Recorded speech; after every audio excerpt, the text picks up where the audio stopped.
I'm Jake. I'm Tom. And we are VIMTV, Velocities of Music, the best kept secret in music reviews. Continuing our massive request extravaganza of throwbacks, we're going to review an album that may have given birth to, in my opinion, one of the best genres of music ever invented, post-rock. The album we're going to review is Slint's Spiderland. Tom, what do you know about Spiderland? What is the historical context of this album, as I just hinted, kind of gave birth to the post-rock movement? Yeah. And why? Why do you think that is? Well, this album came out in '91, a great year for music, and a year that's easy to be overshadowed in when you have bands like Nirvana, My Bloody Valentine coming out with albums. Soundgarden had a release that year that was really good. A lot of mainstream stuff, and this was definitely not on the mainstream. I mean, especially for the early '90s, you look at this, it's 6 tracks. The average track length is probably somewhere around 7 minutes. Yeah. That's not radio rock for you. No. Also, these guys just had a very raw sound. I mean, this is their second album. They definitely built upon their first album quite well. I mean, a pretty hefty difference there, especially just in songwriting quality from their 1989, I believe, debut release. But this one, yeah, it's one that as you delve more into the musical canon, you hear a lot about Spiderland. So we had some people requesting it as well. For years we've had people requesting it. And so we thought, well, it's about damn time we really dove into this one. And you can just hear right away, whether you like it or not right off the bat, you can tell the huge influence it's had on the post-rock genre, also the post-hardcore genre. Right. I mean, from the way that they focus on these really kind of dissonant lead guitar lines and chords that go along with them. Sometimes it's the guitar chords and the bass just accenting kind of off-key notes within those guitar chords, and the kind of staggered drum vibe. I mean, you can tell that bands like Tortoise, Mogwai, Godspeed You Black Emperor, a lot of those mammoth post-rock bands really took a big influence from this. Now this album does have vocals though. It does. But the vocals are very unorthodox. There's a lot of kind of spoken word and shouting mixed in there, and I think that's where the post-hardcore genre pulls a lot from this, because, I mean, God, listening to this, you said about Black Sabbath's Paranoid that every time you listen to that, it's like coming home. Right. I felt like that with this. I felt like this was kind of a mecca. This was like the stem cell, or like the missing link of a lot of the music that I love. Bands like At the Drive-In, Sunny Day Real Estate, stuff.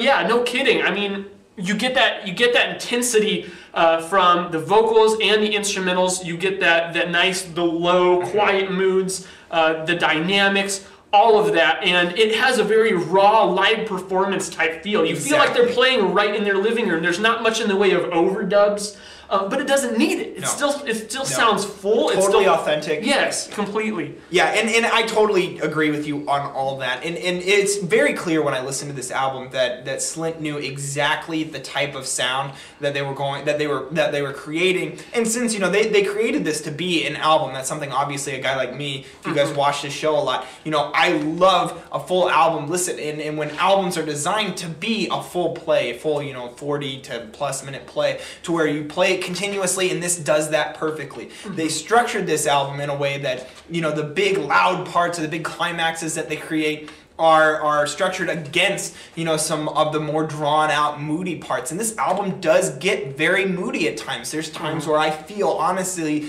like pretty anxious because it's just so dark, and then the vocalist, while this post-rock doesn't really have vocals, I don't really care about that because he uses his voice as an instrument, and it's so delicate and almost just insane sounding at times. And just the fact that I know that at any point in time he's gonna start screaming at me, it kind of that tension to it. It makes you on edge. It makes the hairs on the back of your neck stand up. There's a ghost in the room, sort of thing. And I got into that. And one thing that you have to note is these guys, I think, might have just copyrighted the just giant change of dynamics, the huge wall of sound attack, because it's bands like Godspeed You Black Emperor. I mean, they clearly have just completely lifted this and are doing it themselves in everything that they do. And I mean, it's just what makes this the perfect start of the post-rock genre. Obviously, there's other albums starting that genre, but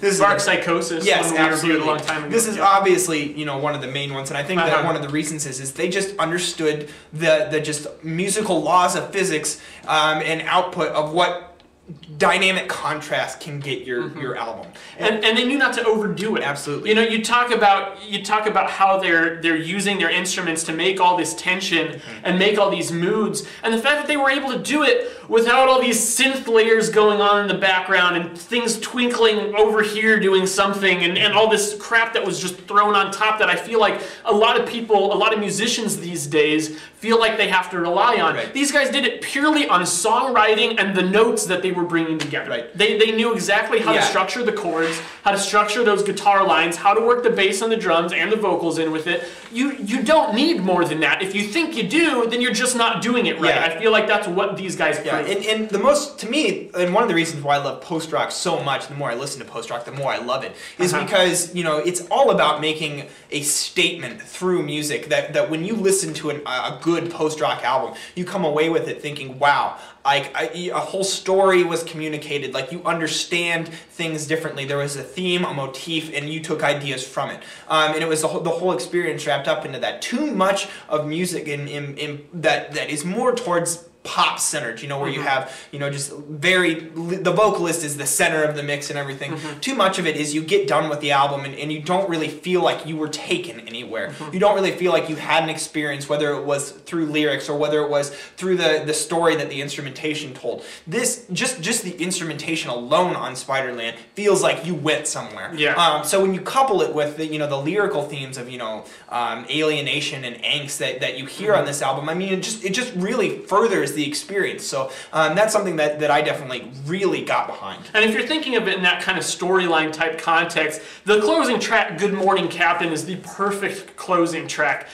When it gets to that intense end part and the guy's just screaming at you, it is so intense because they take the time to build it. They take the time to have it and make an impact. Album. Yeah, really exactly. It is absolutely point. the climax of the album, and it just accomplishes that perfectly. Yeah, I love this album. I'm going 91. I'm going 95. This is one that I think totally deserves all of the, how many times can we say that an album that everyone's like, yeah, this is the best, and like we actually feel like it deserves it. This one does. This one totally does. And honestly, like the more I listen to it, every single time I listen, I probably listened to this thing 7 or 8 times just in the past like week. And you know, I listened to it actually a few months ago. I started listening to this on and off when I was going through a huge post-rock phase. And the more I listen to it, the more I love it. I just want to listen to it more and more and time again. And I hope that for generations on, anyone who gets into post-rock comes back to this album and pays homage to it because it's worth it. It's good. Yeah. What's your favorite post-rock album? Let us know. www.velocitiesandmusic.com or youtube.com/velocitiesandmusic. As always, follow us on Twitter, like us on Facebook. That's where we get all of our great requests for throwbacks or modern releases from you guys. And you guys play such a big role in Velocities and Music. We thank you for participating. You guys rock. I'm Jake. I'm Tom. And we are VIMTV, moving music critique forward.